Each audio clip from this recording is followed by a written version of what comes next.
Having lost a leg and an arm, Chairman Netero accepts defeat from the overwhelming Chimera Ant King Meruem, even when his powerful Zero Hand fails to defeat him.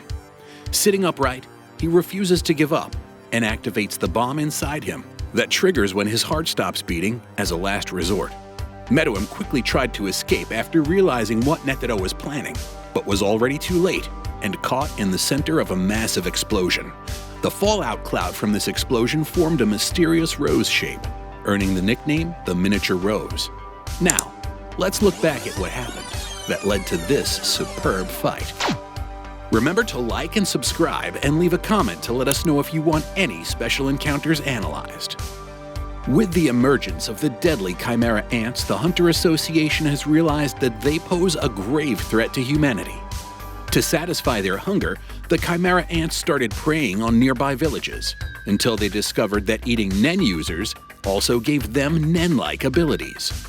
To stop the king's selection process, the Hunter Association sends in their most powerful hunter, Chairman Netero, to kill Meruem, the king of the Chimera ants. When Meruem claims he only wanted to talk, Netero goaded him into fighting.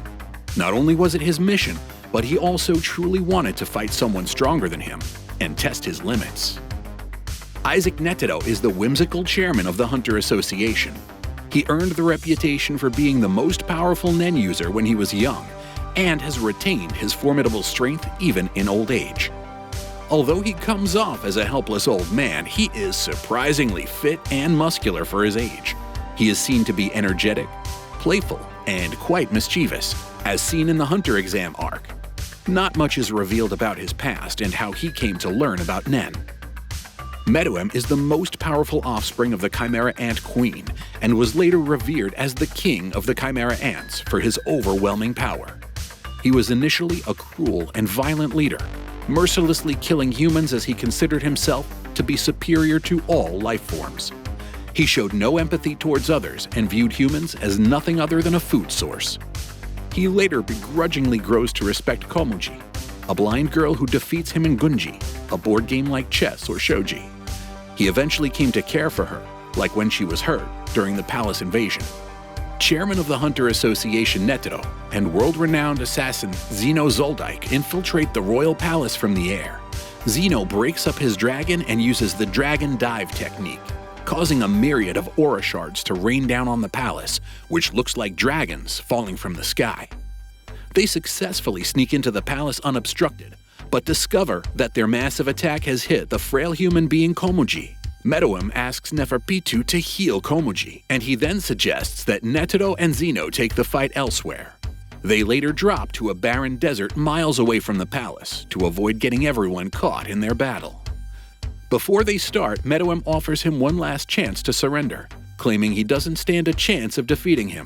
He explains how he has no plans to fight him and only agreed to leave the palace for a discussion. Netero refused to be swayed by his words and focused on eliminating the king. Round 1. While Meruem sits down to talk with him, Netero quickly summons his ultimate move, the 100-type Guanyin Bodhisattva, a massive, multi-armed Nen construct. Without warning, he immediately attacks with the first hand, sending a bone-chilling, deadly chop on the unsuspecting Meruem. Despite the devastating blow slicing through the ground, Meruem is revealed to be unscathed and continues sitting down. With no intention of fighting back, Netero used this opportunity to attack him with the third hand, crushing its target between both hands. Despite the destructive force, Meruem pries open the Bodhisattva's hands, quickly sending shivers down Netero's spine.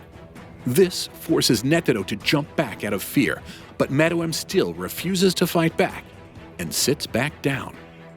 Irked about not being taken seriously, Netero provokes Meruem into fighting him by promising to tell him his real name if he can force him to admit defeat. Oh, it's on. Having said that, both take on a fighting stance. Round 2. Having convinced Meruem to fight back, Netero leaps into the air and resummons the 100-type Guanyin Bodhisattva to attack with the 99th hand, sending a barrage of deadly palm strikes at its target. Meruem braced for impact, confident he could withstand its destructive force. When a hand overwhelms him, the other hands continue attacking until the ground collapses, and they fall into some ruins underground.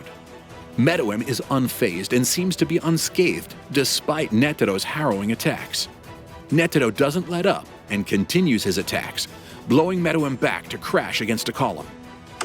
Round 3. Meruem finally takes this seriously and charges at Netero, but the Bodhisattva simultaneously attacks and defends against him. Faced with a truly remarkable fighter, Meruem is left in awe and shows an unreserved admiration towards his opponent.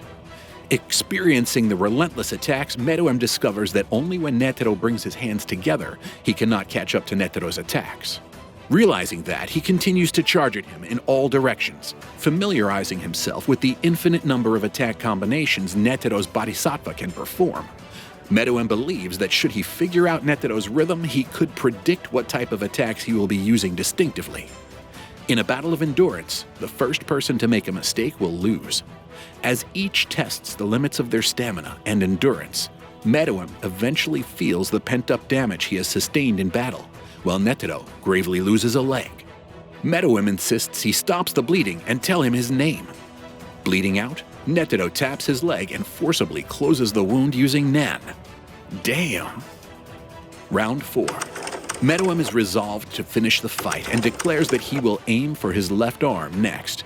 When Meruem charges at him, Netero summons the 100-type Guanyin Bodhisattva again, and the two exchange punches at high speed.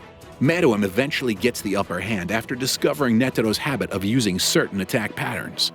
In mere seconds, Meruem turns his declaration into a reality when he dismembers Netero's left arm, and the fight comes to a standstill.